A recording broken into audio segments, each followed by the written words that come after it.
Damion Breust is an incentive travel expert who has lived and worked in different parts of the world.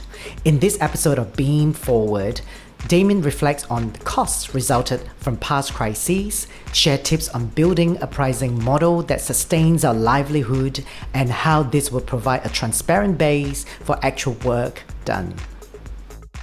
Like all of us, we need to rethink our business model. What value will we add? And do we really look at something that industry has been trying to do, and some countries have been doing it already, is move to a pricing model that is chargeable by the hour. The days of commissions, charging management fees, is just becoming less and less, and how do we operate given all the service we have to provide, and we like to provide, and that's what we do so well. So I think that when we look at hourly rates, you're really charging for the additional administration. So from 2001, there was a lot more additional administration. 2008 and 12, how we're tracking and administering things, implementing risk assessments and all the like. So I think if we start charging by an hourly rate, much like the rest of the marketing will do, advertising, social media, etc., we should really be looking at that model so that you can really show the value that you're adding. So for me, it's really step one, think about your competitive set in the market. The market has completely changed. Who's still out there? And if they are out there, what are they doing in that space? And where do you really sit in the market? And I think also really strategize, what will you do going forward? Obviously, it's changed and you will be offering new services and products, and where do you sit within that competitor set? And then I think that with all of our businesses, we've been able to mitigate a lot of the costs. So whether we're all now working from home, maybe half of the staff are, maybe they're not, we've reduced the amount of rent, our overheads, maybe we're doing all e-filing and not printing, etc. So printing contracts and phone contracts and the like. So therefore, it's enabled us to bring down the costs of running our business to be more profitable. So I think it's that time to really take a risk, which we've all been afraid to do, because if you're going to make a mistake, it's now everyone's a lot more understanding and working together. So I think with those three things, you can definitely come up with a new pricing model to go forward. So Damion, what is one crucial change we could make to the pricing model that will help our business sustain? I think it's almost unfair for a client to think that if you are going to survive on 10% commission for a hotel, with all these additional risk assessments, how will you control it? How have they implemented all the COVID things? All these things that is administration is hours added on, wherein before it was book the hotel, here's a name for the room, done. So yes, I'm simplifying it, but there's a lot more administration we need to do. So I think it's a lot to do with education, and you pay for what you get.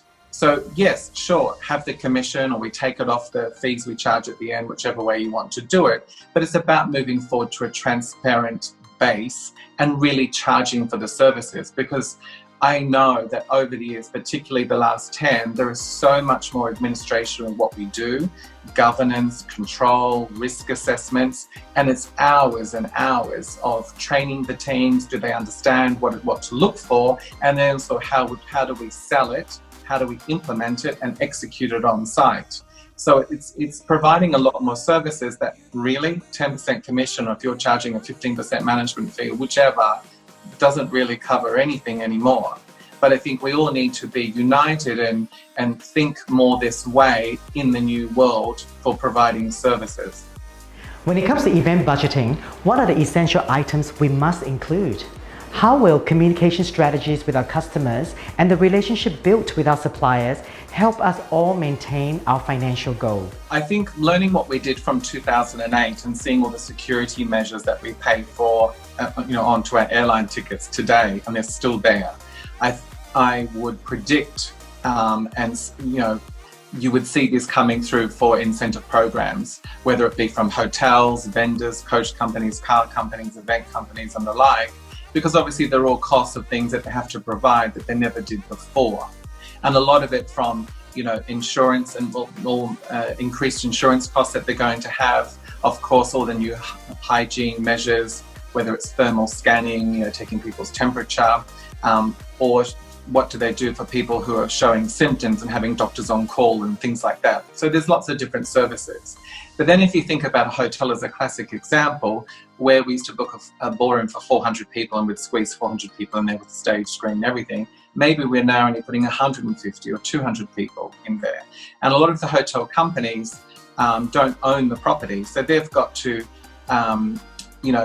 speak to their owning company about, the shift in financials for them and the profits going forward, because obviously they can't charge the room rental they used to, because they can't squeeze that many people in there. And why should the end client pay for it all? So it's a whole food chain or trickle of effect of different costs and things we need to look at.